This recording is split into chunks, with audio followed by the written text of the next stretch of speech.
زمونږ دغه یوې ځمکې ته کتنه وه سعودي عرب چې د دغه ځای نه زمونږ د دین پرچار شروع شوی دی. زما اسلام د دغې ځمکې نه خور شوی دی او په پوره دنیا کې لکه د نور په شان ځلېدلی. الله اکبر. نن د ناکامۍ او د کمزوري ایمان د وجې نه هغه ځمکه چې الله جل شانه ورته انبیا علیه الصلاة والسلام را لېږلي جناب نن هغه ځمکه د په حاشۍ اډې ګرځي. نن چې تاسو دا کومه ویډیو وینئ دا یو څو ورځې مخکې په ریاض کې ډېرې غټې غټې شوګانې وشوې جناب. او کم چې د انډیا غټ غټ اکټران دي سلمان خان دې نه مخکې شاهرخ خان راغلی او سلمان خان د هغې سره دا کم چې ډانسرې جینکۍ دي دوی یو غټ محفلونه سجاو کړه او ټوله شپه هغه پاکه ځمکه چې کو په بل څوک یې کوي نو ګیله مې دومره نه کېږي اوس په هغه ځمکه باندې چې په دغه باندې قرآن نازل شوی دی په هغه ځمکه باندې چې جبریل علیه الصلاة والسلام پکې په خپله قدمونه ایښي په هغه ځمکه باندې چې 4000 انبیا دا د ابراهیم علیه السلام په اولاد کې راغلي هغه نبی هم په دغه ځای کې قدمونه ایښي دي. هغه نبی خپل زوی اسماعیل علیه الصلاة والسلام په دغه ځای کې پرېښی دی خپوړې کړي هغه ځمکه باندې چې د بزمزم اوبه الله جل شانه راخېجولي هغه ځمکه باندې چې محمد رسول الله صلی الله علیه وسلم په جنګونه کړي نن هغه ځمکه د په حاشۍ اډه ګرځي. او دویم سیټ ته که موږ وګورو جناب زما مکه مکرمه بنده ده زما د مسلمانانو د سترګو یخوالی بند دی زما مدینه منوره بنده ده زما د نبي زیارت په ما باندې بند دی. او دویم سیټ ته د په حاشۍ اډې او په زرګونو په لکونو خلک دا ډول سرنا او دې سټیجونو ته ګډېدل نه ماسکونه شته یو شی نشته هیڅ پابندیانې نشته. نو زه به ګیله د چا نه وکم جي ای عربو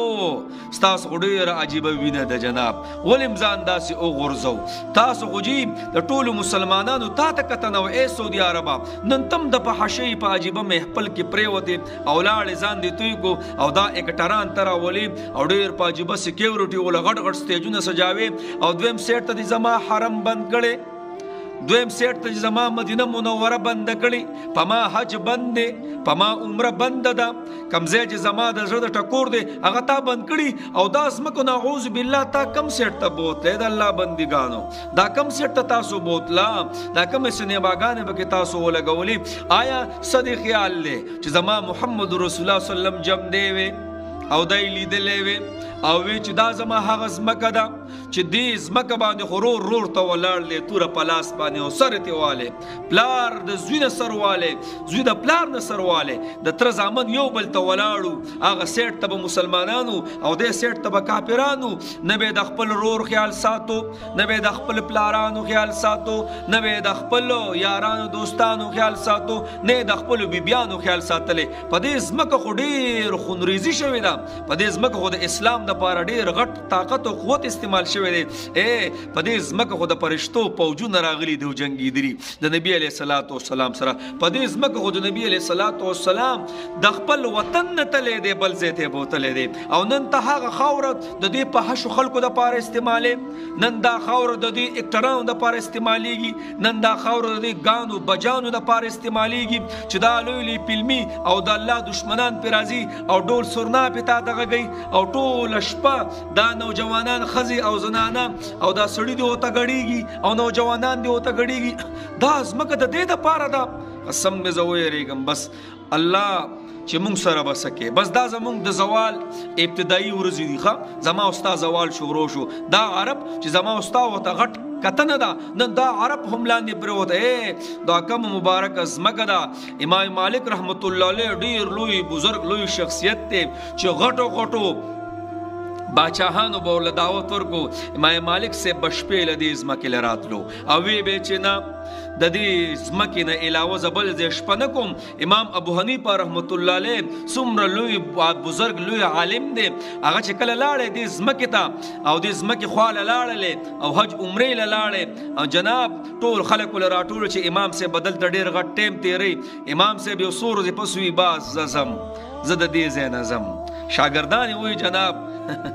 دا ټول خلک به راپسې خاندي چې دا خو د ټولې دنیا غټ امام دی او دا د مدینه منوره چې مبارکه ځمکه ده د دې نه دی ځي دی ولې ځي ډېرې تنګ خوا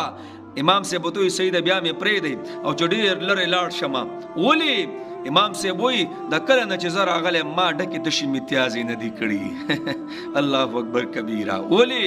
زه ویم هسې نه چې په دې ځای نبي علیه السلام قدم ایښی، هسې نه چې په هغه ځای نبي علیه السلام قدم ایښی، هسې نه چې دلته نبي علیه السلام ناسته کړي او زه په دې ځای کې ډکې تشې متیاز وکړم. د الله بندګانو دا خو هغه ځمکه ده، په دې خو نبی علیه السلام په خپله ګرځېدلی دی، په دې خو صحابه په خپله ګرځېدلي دي، په دې خو یو عجیبه تاریخ تیر شوی د اسلام، په دې خو عمر رضی الله تعالی قدمونه ایښي دي، په دې خو ابوبکر رضی الله تعالی قدمونه ایښي. سم خیال دی چې عمر صاحب جمدی وی او دا ډول سرنا تاسو مقرر کړی وی، سم خیال دی چې خالد ابن ولید رضی الله تعالی جمدی وی او دا ډول سرنا په دغه سرزمین باندې مقرر کړی شوی وی او یو سیټ ته تاسو حرم بند کړی، بل سیټ ته تاسو مدینه منوره بند کړی، حجونه تاسو بند کړي او عمرې تاسو بندي کړي او دغه ټیم کې دا مسله نشته او په دې ټیم کې دا مسلې دي. الله اکبر. سم خیال دی چې عمر رضی الله تعالی ولاړ وی، آیا تاسو به دا کړی وی؟ الله دې موږ معاف کړي. قسم دې ډېر خفه شوم چې دا خبرې مې ولیدې، ویډیوګانې راته راولېږلې او سوی مولي صاحب دا وګوره دا د عربو سرزمین چې زما ورته سترګې وي او دویم سیټ ته د تبلیغ په جماعت باندې پابندي لګې، مکمل دې دهشتګرد کړ. ته کم خوا د عرب بوځې، ته کم خوا لاړې؟ الله اکبر کبیره. بس الله دې موږ معاف کړي. زه د هغې علماو نه اپیل کوم چې په دغه ځای کې دي اواز پورته کوي، خو